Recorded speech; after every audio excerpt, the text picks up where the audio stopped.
Parish in need of thousands of new homes in the next 4 years. All of this to keep up with population growth. A new study reveals nearly 15,000 people are expected to move there by 2030. WDSU North Shore Bureau reporter Chantel Davis live in Mandeville with how affordable housing is also a major concern. Yeah, Gina Travers, the study reveals that the St. Tammany housing market is not keeping up with population or job market growth. And while some residents say this is causing a lot of frustration, others say they're not interested in new home developments coming to their rural community.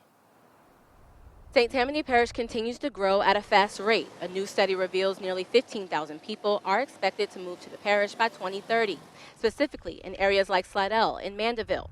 Only there are not enough affordable homes to accommodate the growth. I can tell you from experience, I was helping someone look for an apartment recently, and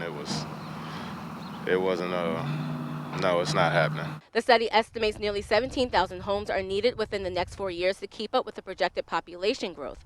There is also a critical need for rental rates to be $1,200 or less, adding the parish doesn't have many options for renters. And the study found for those who are first responders in the medical field or even in entry-level positions, making less than $50,000 a year living in the parish could be impossible, especially for areas in the southwest part of the parish like Mandeville, where average rent is around $1,500.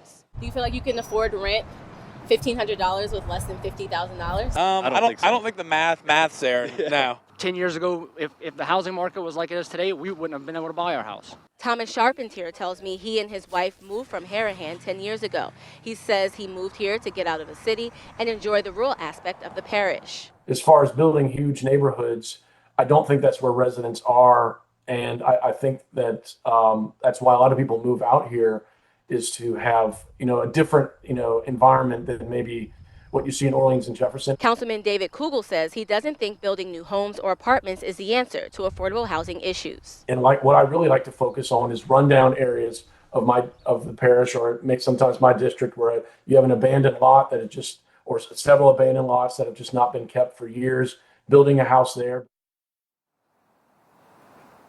Now, I did reach out to Parish President Cooper's office about this concern, and they did tell me that they are not moving forward right now with any projects to build new affordable housing, but they are open for developers to propose any future projects. I'm live in Mandeville. Chantel Davis, WDSU News.